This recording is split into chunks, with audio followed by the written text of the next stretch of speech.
له ما في السماوات وما في الأرض. الآية. صدق اللہ العظیم. لہو، اسی کی ملکیت ہے صرف اور صرف ما فی السماوات، جو کچھ آسمانوں میں موجود ہے، وما فی الارض، جو کچھ زمین میں موجود ہے. آیت الکرسی کی چوتھی دلیل کا ذکر چل رہا تھا. اس کا خلاصہ یہ ہے کہ اے انسان، اپنے عقل کے ساتھ سوچ. جس کی ملکیت ہو اسی سے مانگنا چاہیے. دیکھ تو صحیح، آسمان و زمین کے اندر مالک اور بادشاہ میں ہوں، لہذا مانگ بھی مجھ سے. جس وقت یہ تیرے ذہن میں آ گیا کہ واقعتاً بخار کلیک ہے تو صرف اللہ تعالیٰ ہے، تو بس تو نے مسئلہ مان لیا، لا الہ الا اللہ. کل کے سبق کے اندر ایک حدیث بیان میں نے کی تھی اور سمجھانے کی کوشش یہ کی تھی کہ اگر دنیا کے اندر کوئی دوسروں کے بارے میں اختیار رکھ سکتا ہوتا، دوسروں کے بارے میں فیصلے کر سکتا ہوتا اللہ تعالیٰ کے علاوہ، تو وہ ہوتے پیغمبر علیہ السلام محمد مصطفیٰ صلی اللہ علیہ وسلم. لیکن انہوں نے بھی اپنی پورے قریشیوں کو جمع کر کے فرمایا، لا اغنی عنکم من اللہ شیئا. اے قریشیوں، میں تمہارے لیے اللہ تعالیٰ کی طرف سے فیصلے نہیں کروا سکتا، میرے ہاتھ میں فیصلے نہیں ہیں. اپنے لیے نیک کام کرو اور اپنے آپ کو خود نیک کاموں کی وجہ سے اللہ سے بچاؤ، میں نہیں بچا سکتا. حالانکہ اندازہ فرماؤ، حضرت محمد مصطفیٰ صلی اللہ علیہ وسلم پر جب مکہ کے قریشی اور قریبی رشتہ دار ظلم کرتے ہیں تو کیا کہتے ہیں؟ اللہ اکبر کبیرہ. کہتے ہیں کہ دیکھیے میں تمہارا قریبی رشتہ دار ہے. قریبی رشتہ داروں کے اندر تو ایک دوسرے کے ساتھ حسن سلوک ہوتا ہے. کوئی میرے ساتھ حسن سلوک کرو، میں تم سے اس تبلیغ کے اوپر کوئی معاوضہ نہیں مانگتا، بدلہ نہیں مانگتا، پیسے نہیں مانگتا.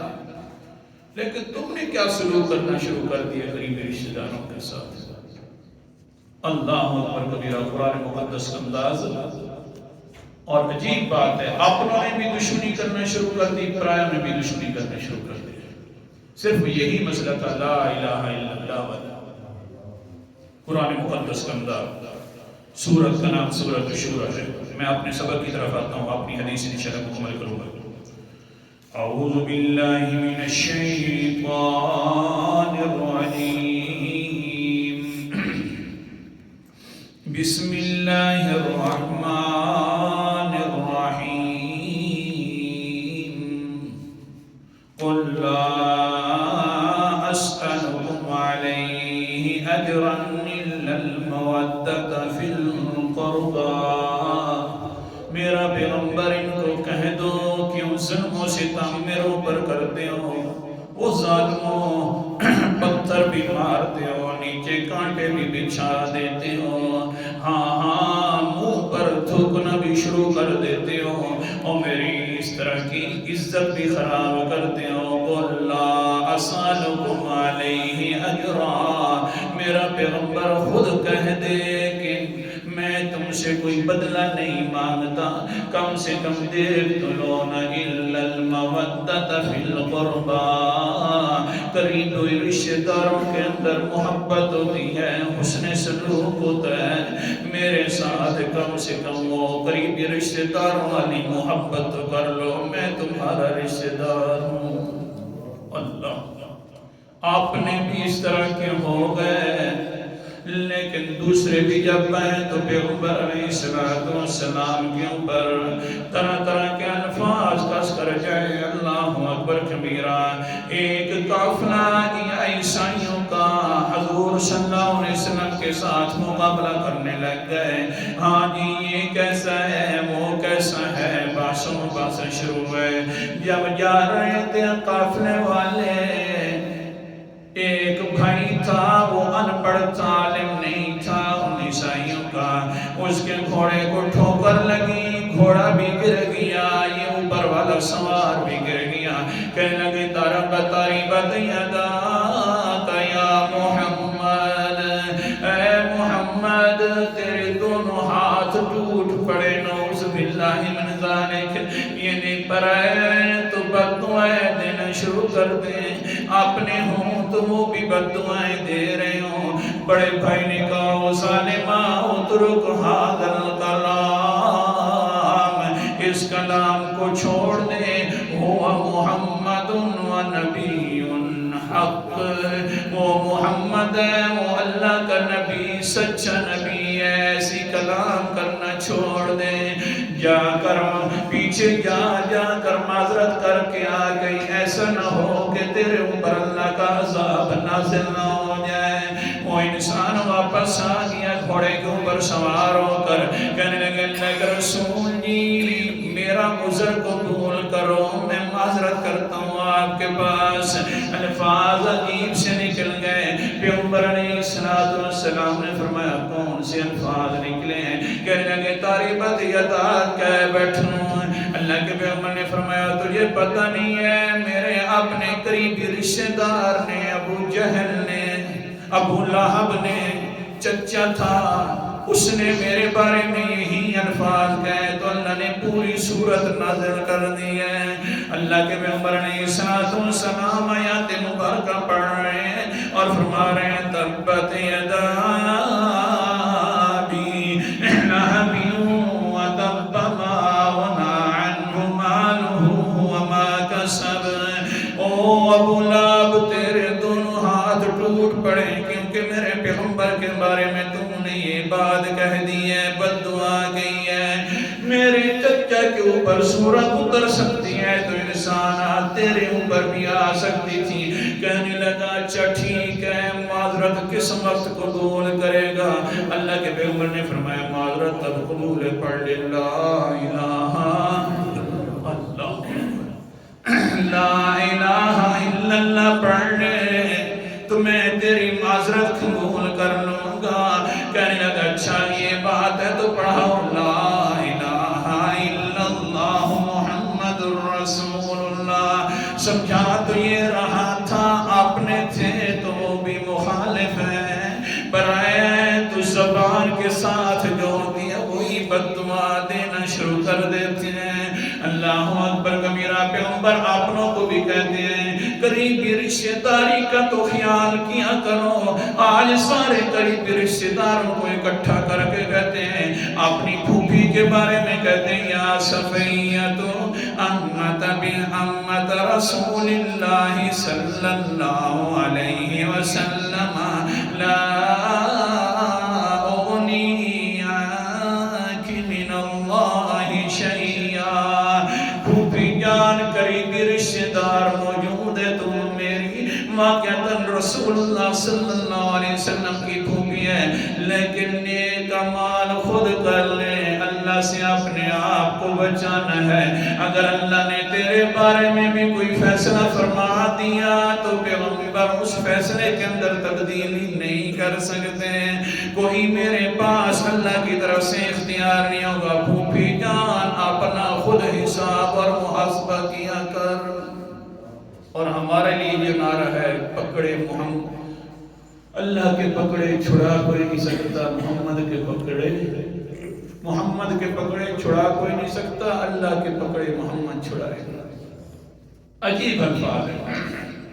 اللہ ہاں کون سی صفیہ بڑی پھوپھی ہے، پیاری ہے، حضرت محمد مصطفیٰ صلی اللہ علیہ وسلم کو پھوپھی جان کا بیٹا فوت ہو گیا، حضرت عبداللہ نام ہے.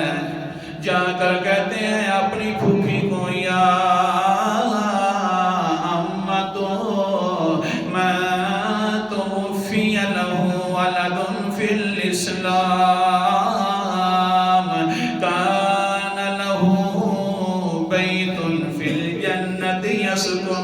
او کما قال علیہ السلام، پھوپھی جان جی صبر کر لے، ہاں صبر کرنا تیرا کام ہے۔ اللہ تعالیٰ فرماتے ہیں جس کا بیٹا فوت ہو جائے پیار بھی بڑا کرتا ہو بیٹے سے، پھر اس پر صبر کر لے، اسلام کی حالت کے اندر بھی موجود ہو تو میں جنت کے اندر اس کے لیے اعلیٰ بلڈنگ تعمیر کرتا ہوں۔ اللہ اکبر کبیرہ۔ مسلمان بڑی عجیب شے، پریشانی آ جائے تو آگے درجات بلند، خوشی آ جائے اور خوشی اللہ کے پیغمبر کے طریقوں کے مطابق گزارے تو آگے درجات بلند۔ اللہ اکبر کبیرہ۔ حسن سلوک بھی سلوکی اپنے قریبی رشتہ داروں کے ساتھ ہے۔ سورت کا نام سورت رعد ہے، یہ ایمان والوں کی نشانی ہے۔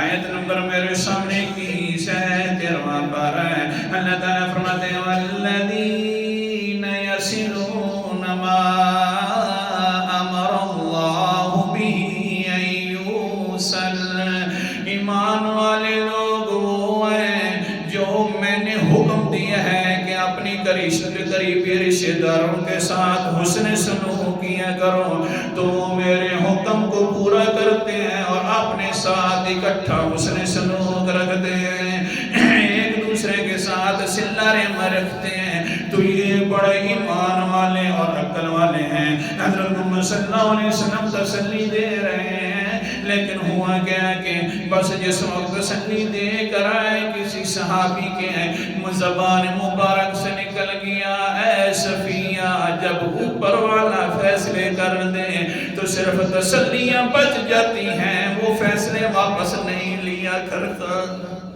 صحابی ہے، اوپر والے فیصلے کر دے جس وقت تو پیغمبر بھی آ کر تسلیاں تو دے سکتا ہے، اپنی قریبی رشتہ داری بھی کیوں نہ ہو، رشتہ داریاں بھی ختم ہو جاتی ہیں اوپر والے فیصلہ جب کر دیتا ہے، کیونکہ خود پیغمبر نے جو فرما دیا لا املک لنفسی نفعا ولا ضرا، سورۃ اعراف 9 پر ہے، ٹائم کے کم ہونے کی وجہ سے حوالہ نہیں دکھا رہا، جب پیغمبر خود کہہ رہے ہیں کہ میں تمہارے لیے نہ نفع کا مالک ہوں نہ نقصان کا، بیٹا فوت ہو گیا تو صرف تسلیاں سن سکتی ہے صفیہ، پھوپھی ہے لیکن واپسی نہیں ہو سکتی، کیونکہ جس کے بارے میں اللہ فیصلے فرما دے کوئی اس کے فیصلوں کو توڑ نہیں سکتا۔ اللہ اکبر۔ اگر ہوتا واپسی والا معاملہ تو اپنے بیٹا ابراہیم 17 مہینے کا ہو کر فوت ہوا ہے، آنکھوں مبارک سے آنسو تو آ سکتے ہیں، واپسی نہیں ہو سکتی ایسے۔ اور ہمارا کیا نظریہ ہے؟ حضرت صاحب جناب جو اسرائیل لے کر جا رہے تھے نا روح کو، جھٹکا سمارا ساری انہیں واپس لے آئے۔ واہ بھائی واہ، صحابہ کا نظریہ سن لے۔ او صفیہ امت رسول اللہ صلی اللہ علیہ وسلم، واقعتاً رسول کی جو پھوپھی بھی ہے تو بڑی مقدسہ ہے، لیکن جب اللہ فیصلے فرما دے تو اس کے فیصلوں کو کوئی توڑ نہیں سکتا۔ خود پیغمبر علیہ السلام خود فرما رہے ہیں، کیا فرماتے ہیں؟ قال النبی صلی اللہ علیہ وسلم، اللہ کے پیغمبر نے فرمایا او لوگو دھیان کرنا، لَأَلْفِيَنَّ أَحَدَكُمْ يَوْمَ الْقِيَامَةِ عَلَىٰ رَقَبَتِهِ شَاةٌ لَهَا سُوَاءٌ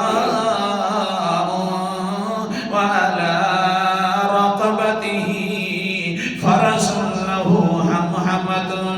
او لوگو دھیان کرنا، کوئی ڈاکہ چوری کر کے نہ قیامت والے دن کے اندر، کیونکہ بعض لوگ ڈاکہ کر کے آئیں گے مال غنیمت میں سے ڈاکہ ہو یا جو بھی ڈاکہ کر کے آئیں گے، اللہ اکبر کبیرہ، اپنے کندھوں کے اوپر کوئی بکری لے کر آ رہا ہوگا اور بکری جو ہے ممی آ رہی ہوگی، اور کوئی گھوڑا لے کر آ رہا ہوگا اور وہ ہن آ رہا ہوگا، لیکن جو لے کر آنے والا ہوگا وہ کیا کہے گا؟ فَيَقُولُ يَا رَسُولَ اللَّهِ اغِثْنِي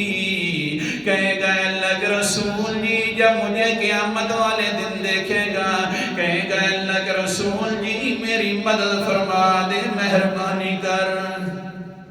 ڈاکوؤں کا نظریہ یہ ہے کہ پیغمبر مدد کرتا ہے جی، وہ ڈاکو جو ہوگا نہیں سمجھے، آج کل بھی نہ رہیے یا رسول اللہ اغثنی یا رسول اللہ اغثنی، اللہ کے رسول جی میری مدد فرما دے، مہربانی کر۔ کل یہاں سے شروع ہو جائے گا، ٹائم میرا پورا ہو گیا ہے۔ اللہ تعالیٰ عمل کرنے کی توفیق عطا فرمائے۔ آخر